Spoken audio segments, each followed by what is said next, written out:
Between Sessions. My name is Ebony Harris. And I'm Eliza Volkeen, and we are two brown chicks changing the face of therapy on Both sides of the couch. Thank you for joining us for another episode. We are back. Huh? I didn't like that. We're never going to be in sync because of the video. The video is what makes it sad. Why? Because we're not in sync. Well, as soon as we get back together in 2022. Wow. I mean, 2020 is done, and who knows what's going to happen in 2021. So Right. 2021 is over already. Right. So as soon as we get back, and when we have our nice little new couch we're going to have, it'll be all right with the world. Everything will be right. Please. Please and thank you. Yes. But thank y'all for joining us. We are coming in today on Tuesday. We're going to start releasing the podcast on Tuesday. So start looking forward then. And today, because of what this Tuesday is, right, we wanted to start the conversation about how are you taking care of yourself and how are you protecting your peace. Just in general, this year has been a lot. And then for it to be an election year and some of the things that we have seen these possible leaders of the world or previous leaders of the world of the U.S., it can be stressful. So we want to talk a little bit about protecting your peace and what that even means. Because I feel like I love that we have these conversations because I feel like there's so many things that we talk about that sometimes we just kind of say it and it's not very clear on what that means. Like I was telling you earlier, I was watching a show and the lady was like, oh, I just heard about grounding. And I was like, that's a word that I had heard for a long time. Yeah.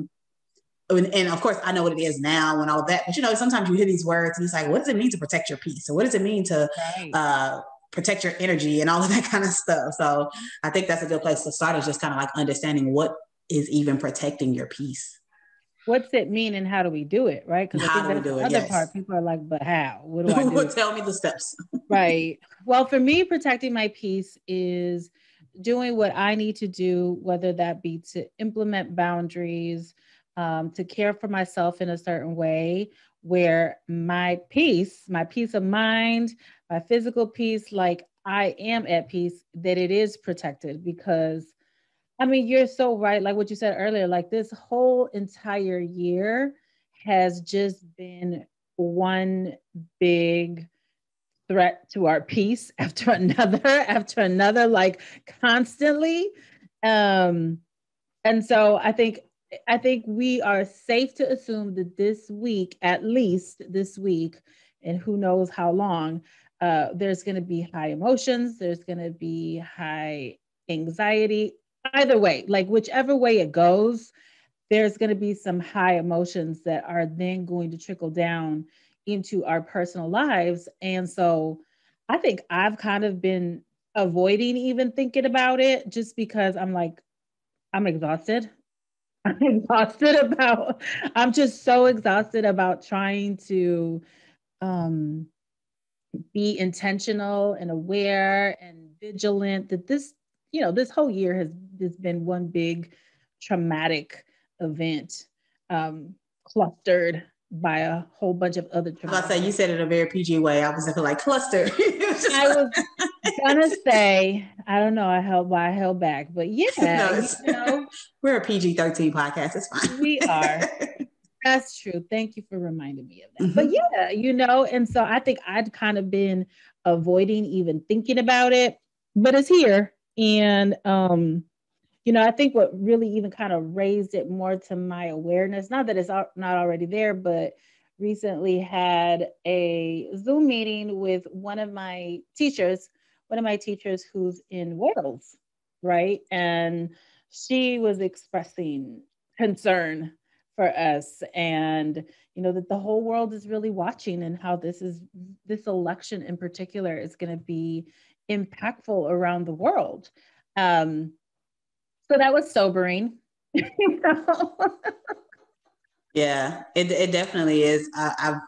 had conversations with people that live in other countries doing some contract work, and it's like, you know, we kind of talk about it and we're like, well, do y'all pay attention? Like, do y'all even know? They're like, no, we all are watching. Like, we all are confused. Right. But also, yes, definitely kind of paying attention to what's happening over there. Yeah. And even understanding like what that means for the people that live there, especially Black and brown people. So it's interesting. It's so interesting because, and this is, I'm trying to get off on a tangent, but I feel like obviously I'm older now. And so paying more attention to what's going on in the world and things like that. But these last two elections, I have not seen it cause as much stress as it seems to have caused other people. And so I don't know if that's just the caliber of the people that are running, or if it is just the exposure that we have in all the different ways. But it just feels like it is like, and again, I was much younger, you know, before, but I don't know. It feels like this is like just way more stressful. And it is very draining. And it seems unreal is the bigger thing I think that most people are kind of going through, where it's like, it feels like with everything going on in the world, with some of the things that the politicians are saying and doing and the way they're acting, it's like, is this reality? It's kind of like where we tend to kind of go, like where it feels so strange. It does. And it's been interesting when the debates were happening. I was watching the first one, and my 13-year-old daughter walked in the room, and she surprised me because she got into it. She starts watching it. And I guess just kind of observing, like, her observance of it and the confusion and just her kind of looking at it like, what is happening? like this is ridiculous. Like, for a 13-year-old to look at it and be like, wow, like this is really ridiculous. I think that in it of itself also was very sobering. And no, I have paid attention to other elections, and I don't think this has been, I've never felt or even seen like what's happening around us. Just the way that people are so, like, you've always had this division, but like there's just so much hatred, and there's so much anger, and there's just so much just heaviness and anxiety, and we're in the middle of a pandemic. And then after all of the civil unrest, you know, during the summer, it's like, wow, how much can we take of this? And you just see people amped up that I'm like, yo, I really need to get in a hole and protect my peace. And y'all call me when this stuff passes, because it's just such an unsettling, ungrounding time. And I think part of why, when we were talking about doing this this morning, was after meeting with my own teacher and with some of the women that have been in some of my classes, just getting together with them and like our teacher guiding us on how to stay hopeful and how to stay encouraged, that I think is so important for us in the work that we do as therapists, but also in the work that we're doing as Black and brown women. Right. Like, for our communities, because I think our communities are especially just, I feel like on some level numb everything that's happening, and like really distrustful of anything either way. That's the sad part. You know, and just also, I think we're tired and fatigued, and we need something to kind of like keep us going. So that was kind of where my mind was when we were talking this morning. Yeah. When I think of what protecting your peace means, I think of it in a way of, how do I stay in my true self and not get so caught up in the emotions that are going on. I you know, I know Ebony. Huh? That's good, Ebony. You gave a nice, clear definition. I'm like, exploring my emotions and thoughts. is why we are. This is why we work the way we do, because you're concise. Yeah. I elaborate. Go on. That's just how my brain is like. How do I stay the calmest, Yeah. the most relaxed, the most not tense, Um, because a lot of times when we're in those other emotions, that's what happens. Like you can feel it in your body. You can feel it when you just are angry or frustrated or sad or anxious or nervous, whatever, you feel it. And so if I notice that, then how do I take myself out of whatever emotion that is and get back into like who I am? Yeah. Yeah, that's good. Well, how do you do it? Share your tips, Ebony. See, my tips for me personally may not work for everybody. I am really good at compartmentalizing, which is not good You all really the are. time.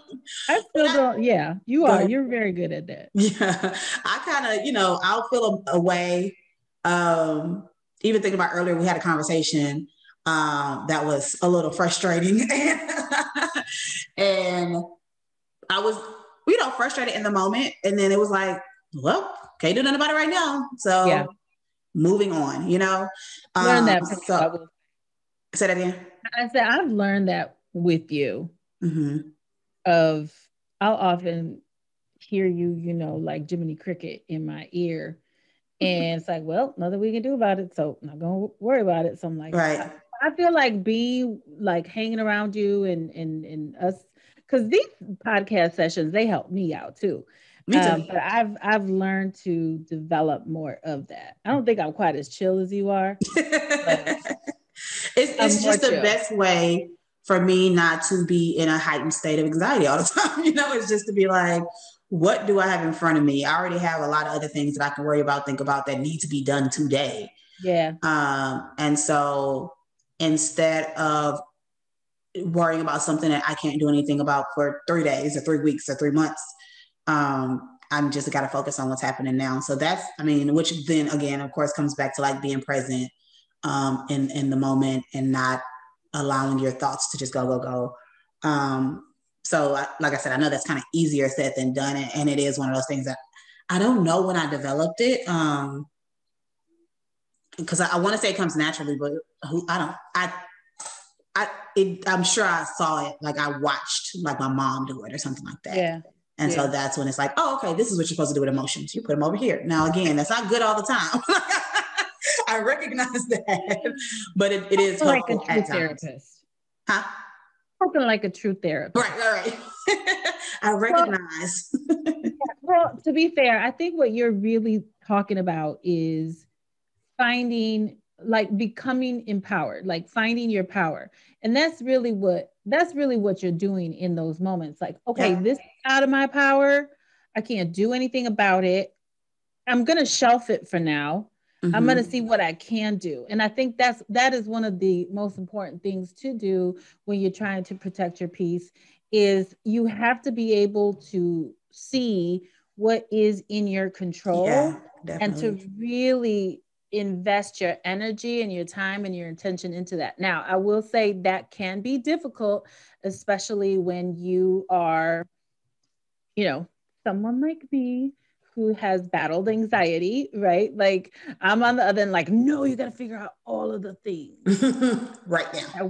That way you'll be prepared, right? Like, I'm definitely better, right? I'm a recovering control freak, but yeah, like that's essentially finding your power, becoming empowered, because that's one of the things about anxiety, about fear, about trauma, is that we get stuck in really focusing on all of the things that could go wrong and all of the things that are out of our control, which then freezes us up to actually do the things that we can do that will give us some relief, to feel like we have some control going on in our lives.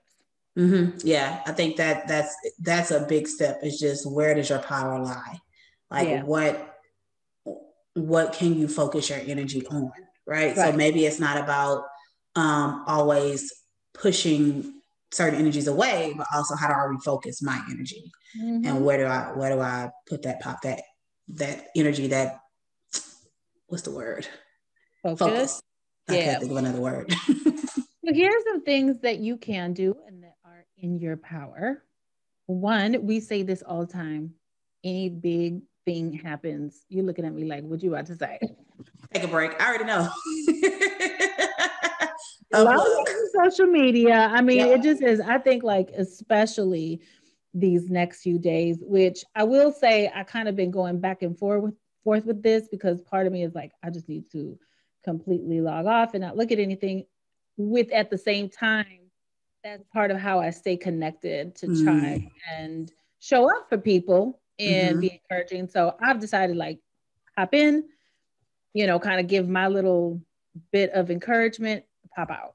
So Mm-hmm. Mm-hmm. log off of social media, minimize it. Don't get into those online debates. You hear us talking about this all the time, but it is such a big part of our lives It is. that that can really, I mean, I already seen people saying, like, I'll be back in a week, y'all. Take care of yourselves. I know people are going on vacation. They are like moving, like, I can't, gonna go somewhere remote. I don't talk to anybody, all of that.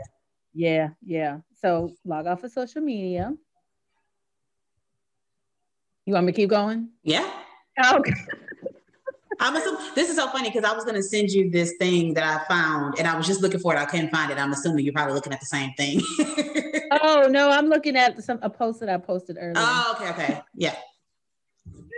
Also, like, have a plan in place for safety. I mean, the reality is there is a lot going on out there, and I don't like to be the type of people to try to induce fear in people, like, because that stuff is contagious. And when we operate from fear, I think that's when we really get ourselves into trouble. But I think we need to be prepared. And so have a plan for safety in place in case we have to be on lockdown, in case you have to go somewhere. Have a plan in place for your safety, like who you're going to be with, who you're going to stay with, who you're going to surround yourself with in case of riots or whatever may be. We're really praying and hoping that that's not the case, but we want to be prepared.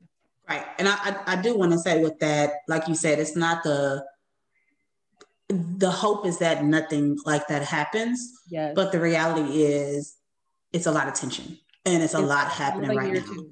Right. Mm-hmm. So with everything that has happened, again, not even just this year, but specifically, like we've had so many things happen over the past few years, but especially this year, like tensions are high So high. and people are scared. Yes. And a lot of times when we're scared, we react in a Mm-hmm. in a way that doesn't always seem rational or doesn't, we may not understand. And so Yeah. it's just, the hope is we'll have to get through it like we get through all the rest of the things that have happened. But the reality is we don't know what's going to happen. So I think that's really Yeah. important what you're saying about being safe. Yes, and be prepared. Like we saw with COVID, people run into the grocery stores. Like, don't go and drain everything out, is what they tell us, right? Don't take all the toilet paper again, people. Like that's what they tell us. But be prepared. I Yeah. went ahead and I did my little Instacart this afternoon and got my stuff for the week. Again, we want to be prepared. We don't want to be scared. But I love what you just said. Like, people are scared out there, and it's dangerous when people are operating out of Yeah. that level of fear. Yeah. So be prepared in case you have to stay in for a while. The other thing is to plan to be with people who uplift you, Mm-hmm. who love on you, who you feel good around. Like, just make sure that you are connecting with people that you're going to be with them and they're not going to be challenging you on your political beliefs or, like, just be with people who are going to really raise your spirit and help you to feel safe. And you doing the same for them, right? Like, Yeah. that you can do and pour into them as well. I think with that one, I'm always thinking about being around people where you could take off the armor, being around Yeah. people where you can kind of like just let go of all of the stress. And it's just like, I just enjoy your company. I feel safe with you. I feel comfortable with you. So spending time with those people a little bit more during tomorrow or today, Tuesday, and post, just so you can not have to be in, because so much of our lives, especially when you work like corporate and all that kind of stuff, is you having to show up in a certain way and having to kind of put that face on. There's a reason why imposter syndrome is a thing. There's a reason why what's it called? Code switching.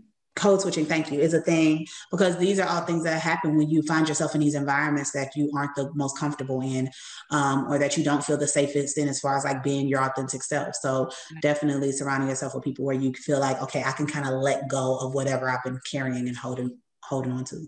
Yes, go where you are affirmed. Yes, yes. The next thing I would say, we of course biased, but plan or to schedule an appointment with your therapist. Mm-hmm. I got mine scheduled for Wednesday evening. Like, let me go ahead and have that like scheduled out. But yeah, Yeah. because have have your therapy scheduled so you can process some of these emotions, process any fears, any anxieties, just process what your thoughts and whatever's going through. And so you all know, therapy is one way that you can get that additional support Yeah. that you need.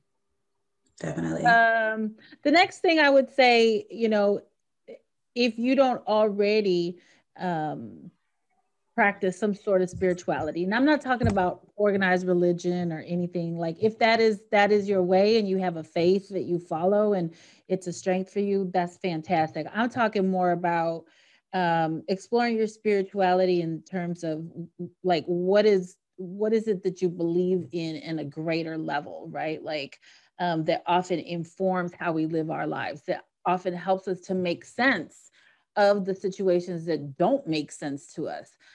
So I would say, like, if lean into your spirituality, explore your spirituality, whether that's reading books or listening to podcasts, or listening to music or seeking out spiritual counsel. Maybe that's the route that you want to take. But anything that can help you to explore and process maybe some of these existential questions that might be coming up for you, or existential concerns. Yeah, I think that's a good one too, just to, because I think that has always been the one of the roles of spirituality and even religion, all that is kind of, it helps to explain or helps to calm us during, extremely stressful times. So Right. finding time to really get in touch with what that is for you. Mm-hmm. And even if that is like, I believe in myself and I'm whatever it is, but that's fine. Then tap into that, tap into who you are, tap into, feeling like I can get to clarity of like what I need to do next and not be so like overwhelmed by everything going on around you. Absolutely. And with that, some of the practices that you might do, whether that be, getting really physical. So we say all the time, getting physical, meditating, praying, Yeah. do yoga, Journaling. journaling, anything that's going to help you to get really grounded, right? Mm-hmm. Which means you feel like you're in your body, you feel safe in your body, you feel present in your body. That's what that means. That you don't feel like you are being carried away, being carried Mm-hmm. away with your fears, being carried away with whatever thoughts. Um, do something that will help you to get grounded and present, and to help you really to feel secure. The other thing I would say is to set your intention on what type of global citizen you want to be, right? Mm. Like, we're looking outside of us so often for direction. And I think that's one of the big things, is like, um, part of why this feels so unsteady is that we feel like those that are in leadership, I think particularly for Black, Brown communities, like we don't feel led per se. Um, so I'm going back to that part where you were talking about earlier, like finding that power, like within you. Like, what type of global citizen do you want to be? Like, what values do you have on what it means to be someone who is contributing good to this world? Someone Mm. who is like, how are you doing your part to change what is happening right now? Like, there's so much for us to process, and there's so much for us to work through. But um what type of energy do you want to bring to Right. this current state? Right. I think that's extremely, and then it's again taking that power and using it the way that you want to use it, figuring out what your power is, and also not pressuring yourself to do all the things. You don't need to Yeah. do all the things. You just have to do something, You right? just gotta do your part. Yeah, yep. And your part may be taking care of you today, Right. So yeah. And then the next thing I would say is stay clear on your values. Remember, like we talk about that all the time. Like, what are your values? If my values are love, freedom, spirituality, like stay clear on that and have that guide you, especially throughout this week, especially for the days to come. Like, how are you going to stay in integrity, in alignment with your values so that your outside world is matching your inside world? And then finally, be a good human. Like, let's just, I mean, you think about like just be a good human. If we could all just kind of pledge, I pledge to be a good human. To be a good human to everybody. Human. Yes, like regardless of race, beliefs, values, political affiliation.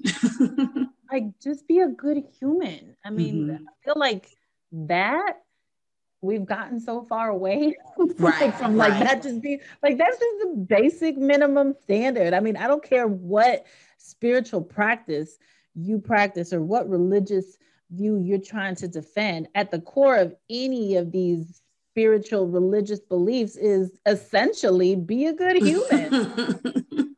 So be a good human, y'all. Like more of us would just commit to that, then maybe we wouldn't be in the situation that we're in right now. That part. Thanks for sharing that. Those are good. Those are really, really good. We hope that was helpful for you and that, you were able to take something away to make this week and the rest of this year a little bit easier, a little bit lighter. Definitely put some of that stuff to practice. Let us know which ones you like, which ones you plan to start using and put into place in your life. Because, we want to make sure that people are getting what they need. So thank you for joining us. And we will talk to you next time. Make sure you follow us across social media at Melanin and Mental Health, Melanin Health on Twitter. And subscribe, rate, comment, all of those things. And check out melaninandmentalhealth.com to find a dope therapist, to find our dope merchandise, and to listen to previous podcasts. All right. We will talk to y'all next week. Bye, y'all.